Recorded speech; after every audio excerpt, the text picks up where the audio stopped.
Now I know what some of you may be thinking. It's kind of weird to make a film criticism is dead video about a movie that is getting almost universally panned across the board. The film debuted on the garbage tier website that is Rotten Tomatoes with a 0% critic score, which is quite an accomplishment and almost unheard of. I mean, how bad does a movie have to be that even the shills can't deny it? The movie has actually risen to a 9% as of the recording of this video. So the question is, who are these handful of people who boosted the Rotten Tomatoes score? And what exactly did they like about the film in order for them to give it a positive rating? Who knows, maybe they will supply us with some profound new perspective that makes us look at this movie completely differently. I mean, I doubt it, but you never know.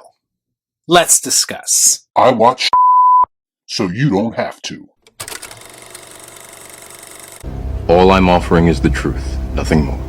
Now, I know a lot of people tend to get upset at these types of videos, but before you do, let me make a suggestion. I want you to think about if any of the comments I'm about to read are actually saying anything of value. Unfortunately, we have entered into this era of film discussion where people are quite literally afraid to be critical. Just get stuckmanized, get stuckmanized, get stuckmanized, get stuckmanized. So they like to talk around a lot of the problems as a way of not being perceived as negative by the internet. And I think you will find that a lot of the people who are finding a way to praise this movie are doing so out of pure desperation. I don't know who needs to hear this, but it's okay to call a bad film bad. It's not about a personal attack on anyone. It's about being truthful and honest about what you are seeing. Up first, we have Aaron Peterson of The Hollywood Outsider, who says, quote, "Not everything needs to achieve high art. And these games are fantastically ridiculous as well. So it fits this world. If you leave fan casting at the door and you just want a fun time laughing and nudging your friends, Borderlands is an enjoyable romp." Shut up. Get out. I truly believe that one of the laziest and frankly most destructive forms of deflection in modern film criticism is when someone uses the excuse that it doesn't need to be high art, or that the film is not trying to be anything that it's not, or that you need to turn your brain off in order to enjoy it. People who criticize films like Borderlands are not saying that films like this cannot exist. Do you know how many movies I enjoy in a so bad they are good kind of way? Nobody went into Borderlands expecting Oppenheimer levels of storytelling, but that doesn't mean that it gets a pass either for barely qualifying as valid entertainment. If you want to try to see past the flaws and enjoy the film anyway, that's fine, but you can't expect everyone to approach this film in the same way. The Borderlands game is fantastically ridiculous, but the movie does a piss-poor job of capturing that ridiculousness. I also found it interesting how this particular critic found a way to not so subtly blame the fans. You're pathetically predictable. Saying that some people aren't going to like it simply because their fan cast didn't work out. And that's bullshit. You see, they want you to put your knowledge aside, even if you know exactly what would have made this film better, and just consume it anyway. Also, I don't know what theater this guy watched this movie in, but there was absolutely no nudging or laughing in my theater. When I say you could have heard a pin drop through most of this film, I mean it. I've heard more noise at a wake than I heard from the audience watching Borderlands. Next we have Julian Roman of MovieWeb, who says, "Cate Blanchett leads an all-star cast in this Borderlands video game series adaptation that will suffice open-minded fans and get predictably trashed by highbrow critics. The beloved first-person shooter and its players won't be disappointed." Bullshit.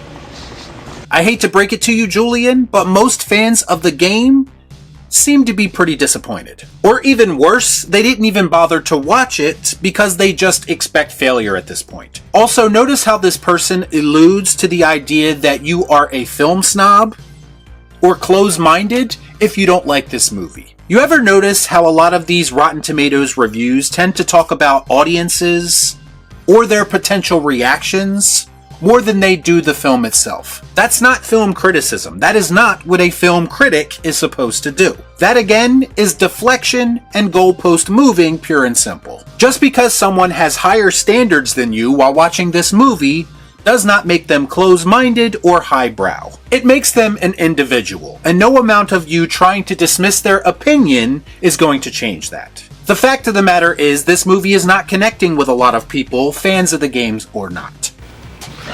It's true. And last but certainly not least, we have Grace Randolph.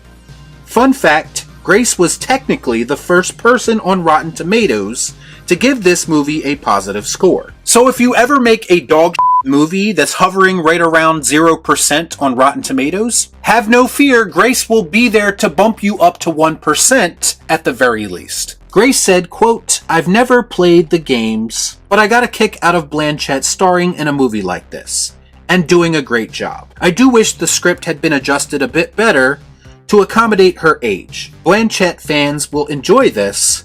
Not sure about anyone else." First off, I just want to point out that it's not shocking at all that someone who had never played the games is the person who is finding the most enjoyment in this movie. In fact, all signs point to this movie being made for people just like you. Grace's praise pretty much amounts to, it has an actress in it, and for that reason I liked it.